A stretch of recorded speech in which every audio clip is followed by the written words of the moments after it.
Bonjour Eugénie Bastier. Bonjour à tous. Eugénie, vous voulez nous parler ce matin du film de Xavier Giannoli, Des rayons et des ombres. C'est déjà un succès en salle. Et il suscite de vifs débats, notamment chez les historiens. Oui, disons-le franchement, ce film est magnifique. Les acteurs sont stupéfiants. Vous le savez sans doute, Xavier Giannoli nous plonge dans les rouages de la collaboration à travers le destin du journaliste Jean Lucher et de sa fille, l'actrice Corinne Lucher. Jean Dujardin avait triomphé dans The Artist en noir et blanc. Ici, il triomphe tout en nuances. Car c'est un film qui refuse les lectures simplistes d'une période explosive de notre histoire. Giannoli ne cherche pas à excuser, mais à comprendre. Et cela, évidemment, ne plaît pas à tout le monde. Une partie de la gauche, elle, préfère figer les heures sombres de notre histoire dans un récit monolithique, sans aspérité ni paradoxe.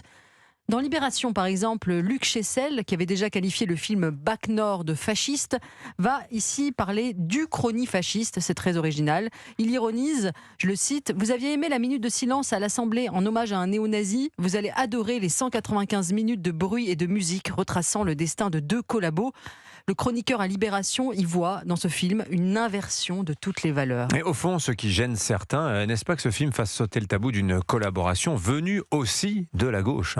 Et oui, c'est en partie cela, a raconté Jean Lucher, cet homme de centre-gauche, humaniste, pacifiste, entraîné par son pacifisme et par son amitié avec le nazi Otto Abetz dans la réconciliation franco-allemande, puis dans la collaboration. C'est effectivement un choix audacieux.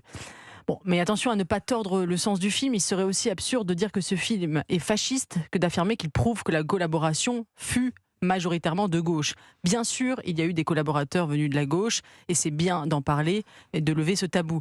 Il y a eu Pierre Laval, bien sûr. Simon Epstein, l'historien, avait montré dans un paradoxe français qu'il y a eu des philosémites à Vichy comme des antisémites dans la Résistance, mais n'exagérons pas non plus, ce ne furent pas les plus nombreux. La grande force de Giannoli, c'est précisément de ne pas raconter cette histoire en noir et blanc, de montrer le glissement progressif d'un progressiste justement vers la compromission, sous l'effet de la faiblesse, de l'ambition, de l'appât du gain. Et il montre aussi, et ça c'est assez rare, la violence qu'a pu avoir parfois l'épuration, ce que le cinéma français n'a pratiquement jamais fait, à l'exception peut-être d'Uranus de Claude Berry. Est-ce qu'il faut alors tirer de ce film une leçon politique, d'après vous ?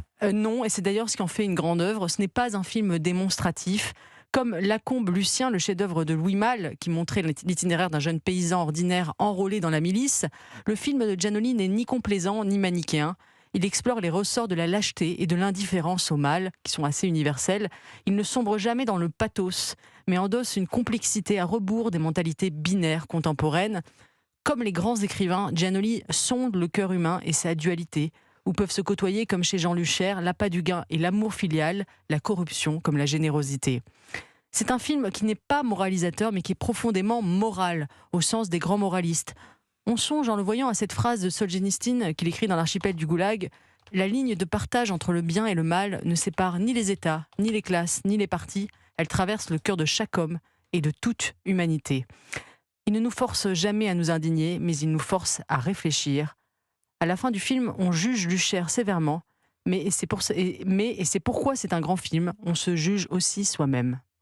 Merci beaucoup, Signature Europe 1, Eugénie Bastier. On avait reçu l'auteur qui avait conseillé Xavier Giannoli, grand spécialiste de Jean Lucher, mercredi dernier sur Europe 1. Vous pouvez retrouver son entretien sur le site et l'appli d'Europe 1. Merci beaucoup, Eugénie Bastier.